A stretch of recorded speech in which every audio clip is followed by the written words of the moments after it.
राम, कैसे हैं आप सभी। मैं आशा करती हूँ आप सभी बहुत अच्छे से होंगे। तो साथियों, कई पिछले काफी समय से लगभग 3 महीनों से मैं वीडियो में नहीं मैं दे पा रही थी। उसके पीछे एक बहुत बड़ा कारण है। तो और एक संदेश है, बहुत जरूरी संदेश है। तो आज का वीडियो बहुत जरूरी है, आप जरूर ध्यान से देखिएगा। तो साथियों, हुआ यूं था कि अभी आज जैसे अभी अप्रैल का महीना भी चल रहा है ना, तो जनवरी के महीने से 9 जनवरी को मेरे फादर का जो है बर्थडे था। और उसके बाद में मेरे पिताजी जो बीमार पड़ गए थे, 10 जनवरी से बीमार पड़ गए थे। और उसके बाद में फिर 1 महीने बाद में से पैंक्रियाज में कुछ इन्फेक्शन था, 5 डेज हॉस्पिटलाइज हुआ। उसके बाद फिर वे रिकवर कर रहे थे। और फिर वे एकदम से कमजोरी के कारण से वो गिर गए एंड उनका जो है फ्रैक्चर वगैरह हो गया। तो उसके बाद वो मतलब वो एक्सपायर हो गए, वो साईं चरणों में विलीन हो गए मेरे पिताजी 9 फरवरी को। तो बहुत ही दुखद था मेरे लिए, मेरे परिवार, हमारे संपूर्ण परिवार के लिए, जिसके कारण मैं बहुत माफी चाहती हूँ। मैं नहीं आ पा रही थी क्योंकि उस कंडीशन में नहीं थी। पिताजी की बहुत लाडली थी, पिताजी मेरे स्ट्रेंथ सब कुछ थे। खैर, आप समझ सकते हो कि अपना जब कोई हो जाता है और भले ही चाहे, लेकिन फिर मैं ये सोचती हूँ कि कई सारे लोग ऐसे हैं जो बहुत ही कम उम्र में अपने माता पिता को खो देते हैं। मैं तो बहुत खुशकिस्मत हूँ कि इतने समय तक जो है माता पिताजी का साथ मिला। माता जी हैं, बस पिताजी चले गए हैं, तो उनका समय था। तो बस मैं आप इसके माध्यम से मैं आपको संदेश में जरूर मैं देना चाहूंगी उन लोगों के लिए, विशेष रूप से जिन्होंने किसी अपने को खोया है। वो दर्द मैं बिल्कुल समझ सकती हूँ।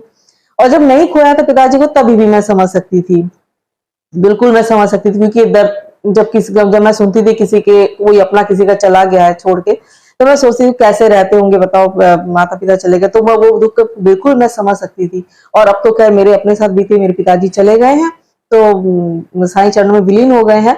और और उससे देखिए, ठीक पहले 4 साल पहले से जो है वो साईं बाबा के उसमें थे। तो मुझे लगता है कि बाबा ने ही उनको सदगति प्रदान करने के लिए जो है उनको अपने शरण में स्थान दिया।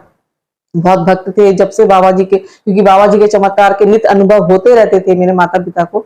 और तो बस मैं जरूर मैं कहना चाहूंगी कि देखिए, जब हमारा अपना कोई चला जाता है ना, तो इस पे किसी का बस नहीं है। हम भगवान को दोष नहीं दे सकते। अभी आप देखिए ना कि उसी समय की बात है, जनवरी के महीने की बात है, 5-6 जनवरी को। आप सब जानते हैं हमारी प्यारी पूजा दी को, जो साईं पूजा चैनल की है।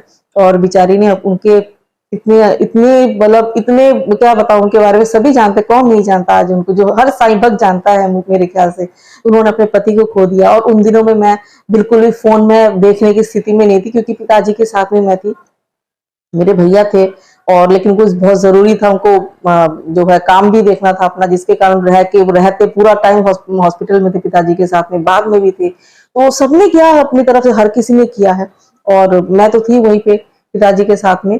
और बस मैं कहना चाहूंगी कि वो टाइम, उस टाइम के दौरान ही, बाद में कुछ काफी दिनों के बाद मैंने जब फोन देखा, जब मैंने बीजू से देखा, तो मैंने देखा कि लगभग 1 महीने के बाद मैंने देखा कि उनके भी हस्बैंड नहीं है, वो चले गए, इतनी कम उम्र में चले गए।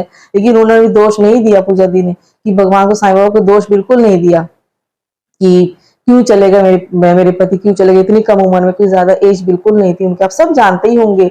तो देखिए, वो दौर एक ऐसा होता है ना कि भगवान को दोष देने से नहीं होता। जिसका जितना वक्त होता है ना इस दुनिया में, उतने दिन के लिए आता है। ये सिर्फ कहने की बात है कि भगवान ने क्यों नहीं बचाया, क्यों नहीं ठीक किया, ये सिर्फ कहने की तो बात है। मेरे पिताजी भी एकदम हेल्दी थे, एयरफोर्स अफसर रहे, और एकदम डिसिप्लिन लाइफ। गर्मी हो चाहे ठंड हो, ठंड में भी सुबह 8 बजे तक जो है हनुमान जी के मंदिर पहुंच जाना, वहां पे आरती करना, प्रॉपर पूरा बहुत ही डिसिप्लिन लाइफ, एकदम हेल्थ के लिए कॉन्शियस भी थे। लेकिन बस जो होना था हो गया, उनके बस हो गया कुछ एकदम 1 महीने के अंदर ही, बस वो चले गए छोड़ के। और जो होना होता है, भगवान को दोष नहीं दे सकते, हम नहीं दे सकते, क्योंकि हर कोई अपना समय लिखवा के आता है। मैं आपसे ये कहना चाहूंगी कि हमें बस शुक्र होना चाहिए, भगवान का, ईश्वर का हमें शुक्रिया अदा होना चाहिए, इतने समय तक तो हमें मिले हैं, है ना। ये जो भी हमारे अपने कोई, उनका साथ में जितना जितना भी समय मिला है, उस बात के लिए शुक्रिया अदा होना चाहिए। और आप सभी से मैं कहना चाहूंगी, आपके जीवन में जो भी पर्सन इंपॉर्टेंट है, जो भी आपके जीवन में है, जो लोग हैं, भले से आपकी जो भी डिफरेंसेस हो, जो भी दूरी हो, लेकिन सबको भुला के आपको, हमें चाहिए कि उनके साथ में हम एक क्वालिटी टाइम स्पेंड करें, अच्छा व्यवहार रखें। हम ऐसी कोई बात ना करें जिसके वजह से हमें बाद में पछताना पड़े। बाद में पछताना पड़ा, हमने मुझे ऐसा क्यों कहा था, मैं ऐसा नहीं बोलना चाहिए था ना। तो हमें जो भी लोग हैं हमारे जीवन में, हमें उनके साथ में पूरा जो है पूरा अपनी तरफ से पूरा अच्छे से रिलेशन बना के रखना चाहिए। कभी भी क्या कुछ भी बात हो, हमें अपनी तरफ से हमें अपना संयम नहीं खोना चाहिए। और अगर वो चले भी जाते हैं, छोड़ के चले गए हैं, जैसे जो भी लोग आपके भी जीवन में मैंने होंगे जरूर, बहुत से भक्त ऐसे हैं जिनका कोई अपना छोड़ के चला गया, किसी के भाई चले गए, किसी के पति चले गए हैं। मैं ये कहूंगी, देखिए उनकी अपनी यात्रा होती है, अगर हम उनको याद करके रोते रहेंगे, हम अपने जीवन में आगे नहीं बढ़ पाएंगे। मैं भी स्टक होगी, मैं भी बहुत ज्यादा मैं डिप्रेस थी, क्योंकि पिताजी का लाड़ अलग था मेरे साथ में, और बहुत ही केयरिंग, जिसे आप कहोगे कि बहुत ही केयरिंग फादर थे वो। और तो बस वही उस सब चीजों को मिस करती हूँ मैं बहुत ज्यादा। लेकिन फिर बट देन आई रियलाइज कि उन्हीं को याद करके मैं रहूंगी तो फिर हमारे और भी तो रिस्पॉन्सिबिलिटीज है। हम एक जैसे माँ भी हूँ एक मैं, और एक पत्नी भी हूँ, और बाकी भी रिस्पॉन्सिबिलिटीज है, बहन भी हूँ मैं, है ना, मैं ननद भी हूँ। कई सारे हमारे रोल होते हैं, सभी रोल को निभाना है।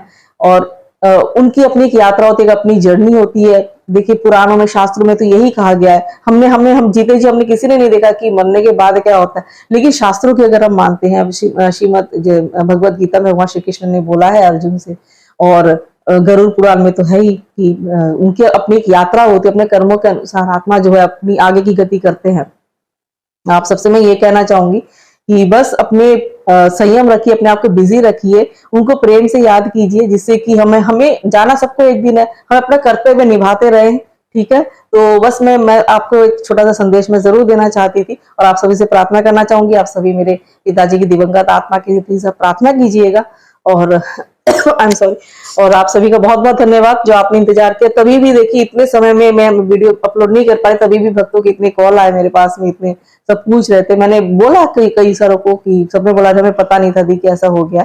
कोई बात नहीं, आपको पता कैसे होगा जब मैंने किसी को बताया नहीं, मैं उस स्थिति में नहीं थी। खैर, अब मैं ये बताऊंगी अब मैं अगले वीडियो में कि पिताजी के जाने से पहले ना कि साईं बाबा ने किस तरह से मेरी मम्मी को अवगत कराया था, मेरी माता को अवगत कराया था, बता दिया था कि तू घबरा मत, मैं तेरे साथ हूँ, समय बुरा जरूर आएगा। तो मैं आपको अगले वीडियो बताने वाली। मैं आपसे रिक्वेस्ट है कि अगर आपने चैनल को सब्सक्राइब नहीं किया है, बाबा जी का चैनल है, सब्सक्राइब कर दीजिए। ठीक है, मैं आपसे मिलती हूँ अगले वीडियो में, तब तक के लिए ओम साई राम, जय साई राम।